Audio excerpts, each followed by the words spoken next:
It was a bright Saturday afternoon in Springfield, a quiet suburban town where life usually moved at a slow, predictable pace. Families strolled through the local park, kids played on the swings, and neighbors exchanged polite greetings. But that peace was about to be shattered by a single phone call, one that would lead to a shocking revelation and a moment of instant karma. 17-year-old Malcolm Carter had only one thing on his mind that day: getting his little sister a birthday gift. He had saved up for weeks from his part-time job and had finally found the perfect present: a beautiful charm bracelet from Golden Grace Jewelers, an upscale jewelry store downtown. Where are you watching this today? Let us know in the comments below. Excited, he walked through the glass doors and into the brightly lit showroom, scanning the display cases with a hopeful smile. But the moment he stepped inside, he felt something was off. Standing behind the counter was Susan Miller, a middle-aged sales associate with sharp eyes and a permanent frown. The second she saw Malcolm, her expression changed. Her lips pressed into a thin line and her eyes narrowed. She watched him closely as he browsed, gripping her phone like it was a lifeline. Malcolm noticed her tense posture, but tried to ignore it. He had seen this look before. After a few minutes, he approached the counter, pointing at the bracelet. "Hi, I'd like to see that one, please." Susan didn't move. Instead, she crossed her arms. "Are you sure?" she asked, her tone laced with suspicion. "It's very expensive." Malcolm felt his stomach tighten. He knew exactly what she was implying. "Yes, I'm sure," he said calmly, pulling out his wallet. "I have the money right here." Susan's eyes flickered to the cash inside, but instead of relaxing, she stiffened even more. She glanced toward the store security camera, then back at Malcolm. "You know what?" she said, stepping back. "I think I should call the owner first." "You wait right here." Before Malcolm could protest, she reached for her phone, not to call the owner, but to dial 911. "This is Susan Miller from Golden Grace Jewelers," she said into the phone, her voice dripping with fake concern. "There's a suspicious individual in my store, young, black, and acting very nervous. I think he might be trying to steal something." Malcolm's breath caught in his throat.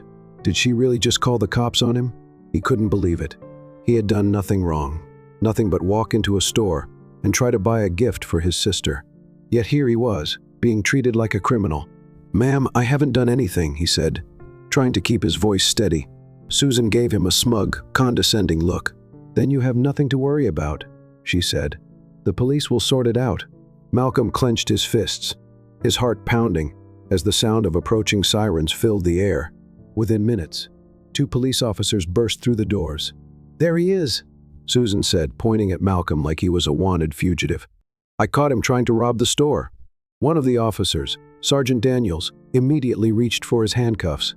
"Son, I'm going to need you to step outside." But before he could finish his sentence, Malcolm took a deep breath and uttered 5 words that changed everything. "Call my mom right now." Susan rolled her eyes. "Oh sure, I'm sure she'll be so helpful," she said sarcastically. "Who is she?" "A public defender." Malcolm didn't respond. He simply pulled out his phone and made the call himself. "Mom, I need you at Golden Grace. Now." 5 minutes passed, then 10. The officers were growing impatient, and Susan looked increasingly smug. But then the store door swung open, and in walked Special Agent Regina Carter, chief of the FBI's Criminal Division, a tall, commanding black woman in a sharp navy suit. Her very presence demanded attention. She carried herself with the authority of someone who had spent years in law enforcement, because she had. The moment the officers saw her, their faces went pale. Susan, on the other hand, was still oblivious.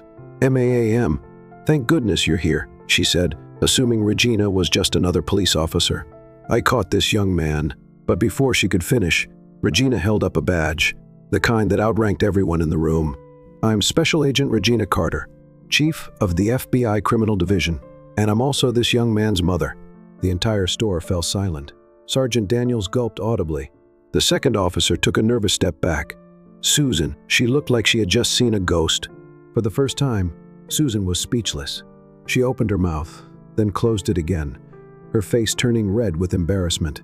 Regina turned her sharp gaze on the officers first. "You are about to arrest my son. Did you even ask for his side of the story? Did you look at the security footage, or did you just take her word for it?" Sergeant Daniels stammered. We were just following protocol." "Protocol? Regina's voice was calm but dangerously cold.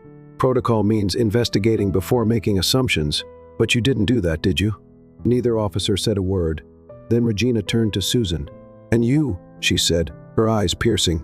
You accused my son of stealing because he looked suspicious. Did he do anything illegal? Or was the color of his skin enough for you to call 911? Susan's lips trembled. I was just trying to be careful. Regina cut her off. Well, you were careful, all right. Careful enough to ruin your own career. Because this, she gestured around the store, this is going viral. Malcolm had already pulled out his phone, recording everything. Within hours, the footage would be all over the internet. Susan's face was drained of all color. Please, I didn't mean any harm. Regina wasn't interested in excuses. Turning to the store manager, she said, I assume you don't support racial profiling in your business. The manager, horrified by what had just happened, shook his head furiously. Absolutely not. Susan, you're fired. Get your things and leave now. Susan gasped, looking at everyone in disbelief, but there was no sympathy to be found. Karma had struck instantly.